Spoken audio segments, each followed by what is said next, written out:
Don't worry about that. Soon.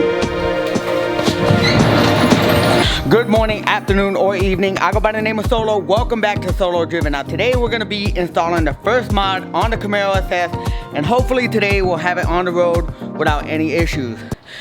Well, at least not one of the many issues.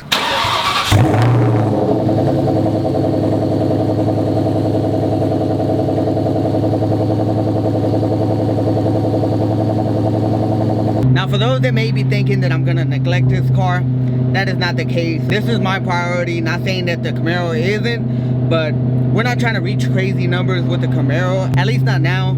I want to get 700 horsepower at least on the Hades Cobra, and around 500 with the Camaro eventually. So yeah, the Cobra build is still on.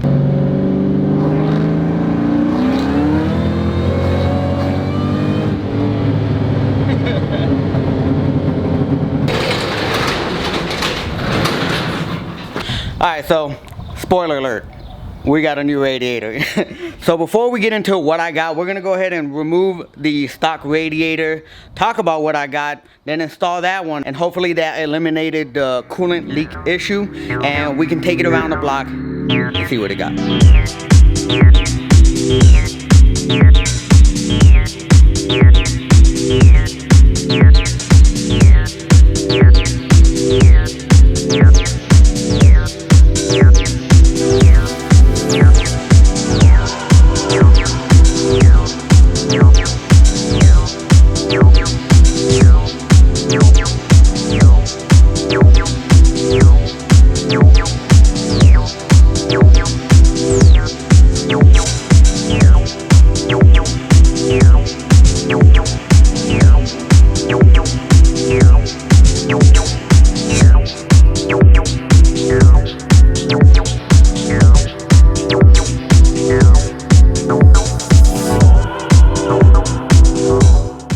Alright, well, while we're down here, the belt is making a squeaking noise. It is a new belt, so I'm thinking it's this bottom tensioner pulley here. So we're going to be removing this and replacing it, because the one on the top has already been replaced, but the one in the bottom hasn't. And then we got a little bit of oil leaking here, so we're going to switch this one out with a new one, and hopefully it'll stop that leak. I mean, not that leak, that squeak.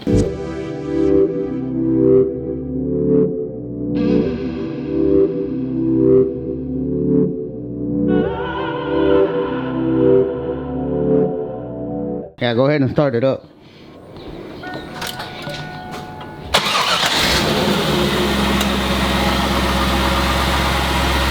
Alright, so no more squeaking. We got a gauge belt on there. Those were already kind of worn, even though they're kind of new, but they weren't gauge belts. So now we got gauge belts on there and a gauge pulley, so yeah, we're good to go.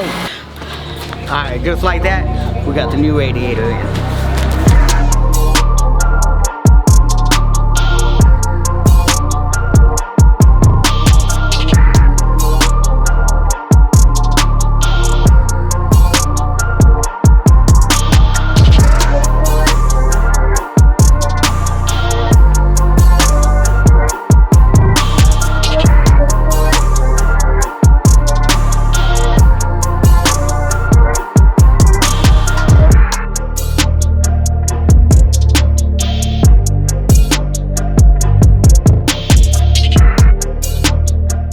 Alright guys, so what we have here is a Northern radiator, and a couple reasons why I went with this one out of all the research that I did.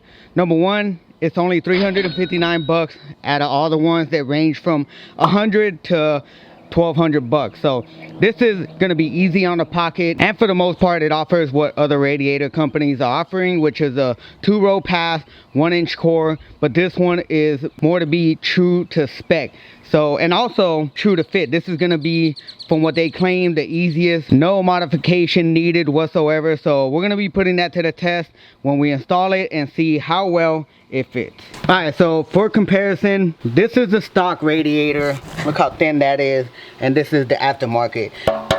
This right here is for the transmission coolers. If you have a standard manual transmission, you don't have to worry about these or plugging them up or anything. You could just leave them the way they are. That is specifically for the automatics, for the transmission cooler. But yeah, so let's go ahead and install this. It's pretty simple. It should fit, like I said, right in, a direct fitment, no modification needed. So let's go and put this bad boy on.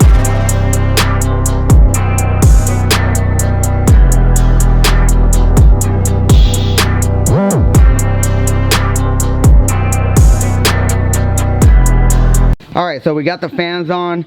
Pretty easy. The only thing I had to do was get a flathead screwdriver right here and pry this little bracket up a little bit so it'll slide in there. But yeah, other than that, it's pretty easy. One thing that we are gonna do before we put the radiator back in, sorry about the plane, guys.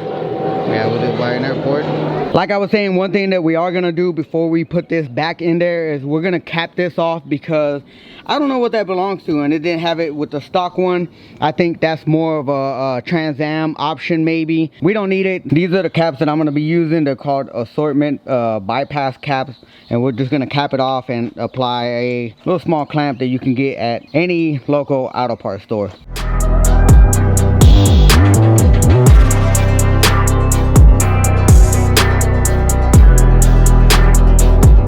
So far so good. I mean, a snug fit, of course, with any and every performance radiator, unless you have a huge engine bay, but nonetheless a pretty easy install. The only thing was that the AC line was, you know, a little bit in the way. We just had to, you know, kind of maneuver that out of the way and make sure that the shroud, you know, sat on there pretty good. But other than that, like, you know, I can't complain. This is pretty good little fitment in a tight area, so yeah.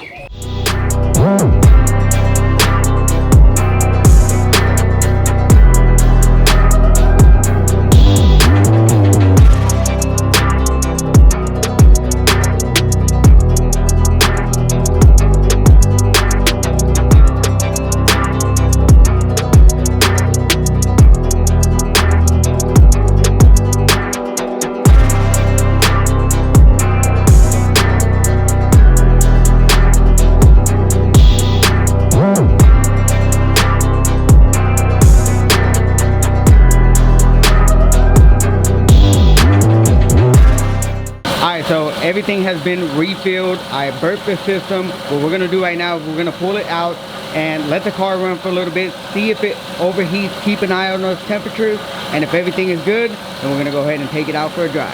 All right, so what I'm gonna do right now is I'm gonna crank the AC up, put the motor under a lot of stress, and right now the temperatures are reading a little bit under 210. Before, the temperatures would read at 210. So we're seeing a couple degrees of change here, and so far so good. So we're gonna keep an eye on this, and if everything is good, then we're gonna take it out for a spin. The fans finally kicked on. I was a little worried about it because it took a while for them to cut on, but they are on and they are functional, so pretty happy about that. Let's take this car out for its official first drive.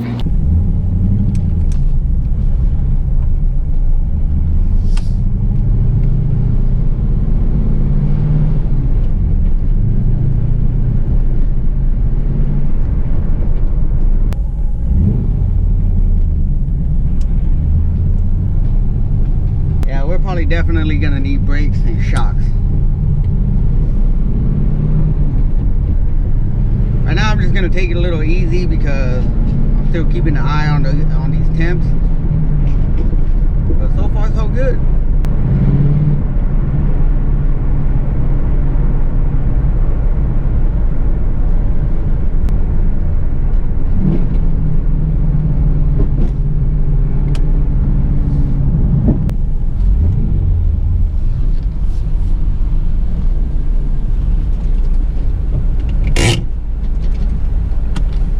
Yeah, I don't know, so far so good, running good, not overheating. Yeah, let's put a couple bucks of gas in here because we're only the best.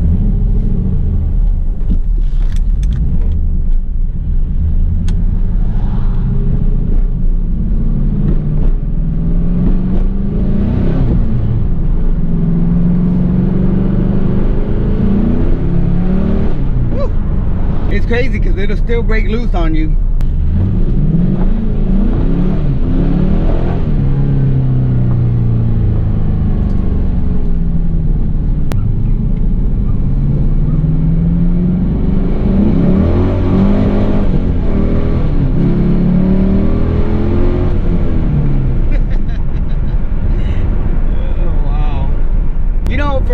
it being as old of a car as it is, this is still pretty impressive for being a naturally aspirated motor, like, in all honesty.